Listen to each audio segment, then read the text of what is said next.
So genomics has had an enormous impact on agriculture and has completely transformed how our food is produced and what we eat. I think it's important to begin by appreciating that everything we eat has been genetically modified.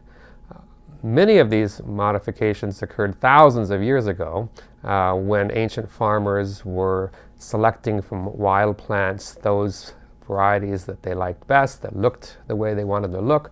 Whether that was conscious or unconscious, we don't know. Or they selected for traits that were useful. For example, wool. We think of wool on sheep as something that naturally occurs, but in fact the long wool that we have in domesticated sheep is really something that ancient farmers selected for and identified. Now, other modifications are more recent. So modern plant breeders and animal breeders select for very specific desirable traits, for example, disease resistance, or maybe insect resistance, or maybe high yield, or in the case of plants, drought resistance. And they select very specifically for those traits in the material that they're breeding. Now, traditionally, the way this is done is just by looking through lots and lots of different organisms, lots of different plants, lots of different animals, and identifying the ones that look the way you want them to look, that have that particular trait. But now, genomics has transformed this approach so that instead of looking for a specific visible trait, breeders can actually screen for and identify individuals that have specific genes that control those traits. And this can be done at a very large scale, almost on an industrial level. So, for example, typically these days in a breeding operation, breeders would send thousands of seeds to a central facility.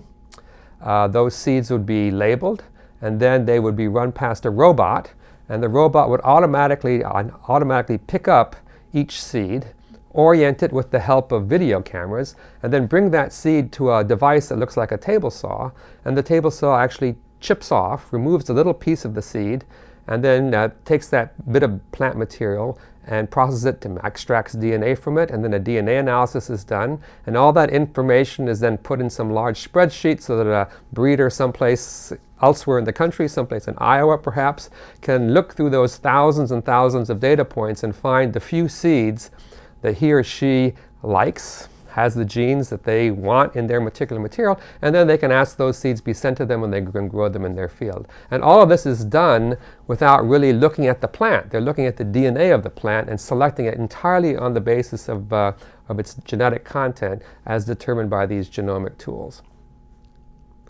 Now, this is not only done with plants, but with animals as well.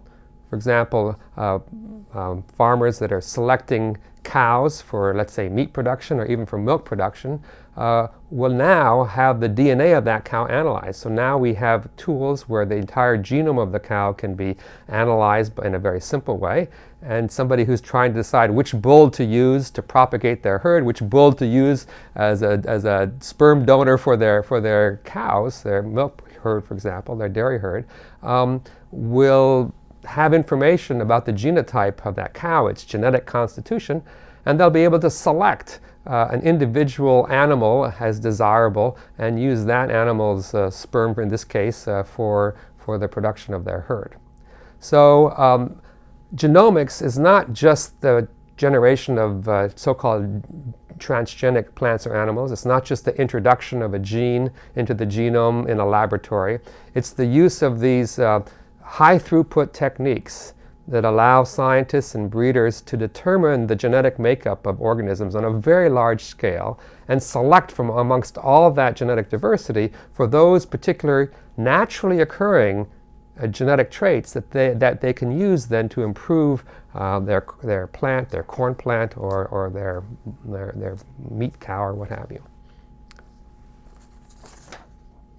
Okay, so that's my spiel. For the that was nice. So I'm just going to focus. Okay. Genomics has a tremendous impact on agriculture and has transformed the way we produce almost everything that we eat. It's not just putting genes into plants or animals in the laboratory the way we think about when we think about GM organisms, but it actually involves the use of high throughput technologies to determine the genetic constitution of the animals or the plants that you're selecting for example, improved yield or disease resistance. So traditional breeding has always involved looking at large numbers of organisms, large numbers of corn plants, for example, or soybean plants or cows, and then from that large population selecting the individuals that have the traits that you're interested in, whatever those traits might be. It's always been a numbers game. Traditionally, this selection of desirable individuals has been based on what they look like. Is the plant tall? Does it look like it's healthy? Does the bull look a particular way? And so it's always been a question of assuming that whatever the organism looks like will be determined genetically, and that you can then take the advantage of their appearance, of those visible traits, and select for those traits and hope that the genes go along for the ride, if you will. But genomics has completely changed this. Now you can look directly at the genome of organisms using very high throughput technologies and select the individuals that have particular genes that control the traits that you're interested in. So this technology depends upon knowing which genes control which traits. So it depends upon that sort of background information, which has also been determined by genomic studies. But once you know which genes or which regions of a chromosome control a particular trait, once you have that information, then instead of looking at the trait itself, you can look at the genes. You can look for the presence of those genes in a large population of individuals and select the individuals that have those traits from that population. So how is this done? In the case of very many companies, for example, have very sophisticated tools for doing this. They have what are called gene chippers. So thousands of seeds are fed past a robot. It picks up the seeds automatically, brings it over to something that looks like a table saw, and then actually chips off a piece of the seed. It orients the seed. It orients the seed so the saw will only chip off the part that's not going to kill the seed.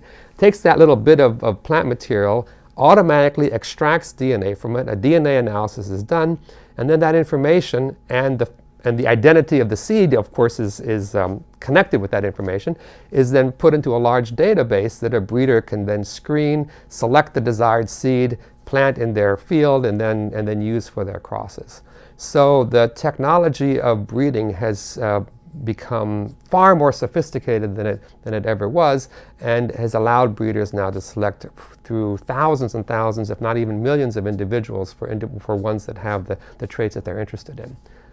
This is true not just for plants, it's also true for animals, particularly in for example, the beef industry or the dairy industry. Now depends upon genetic information about for example, the bulls that one might use to propagate a herd. Now we can analyze the genome of the bull by basically taking DNA from lots of bulls and analyzing the genes that are present, and then deciding based on that information which bull is likely to give you the highest yield, for example, the best quality meat, and use just, for example, the sperm from that bull to increase your herd. In dairy, the dairy industry has also been transformed by this kind of technology, where now individuals that produce high-yielding daughters that produce lots of milk, can be selected based on their genotype and not just based on their appearance or even based on their parents, as their lineage, as it's called, as has been done in the past. So traditional breeding has been transformed by these genomic tools, by information about the genes that control various traits, to do things on a scale and at a speed that was previously unimaginable. Okay, should we talk about GM organisms as well, or genetically about transgenics?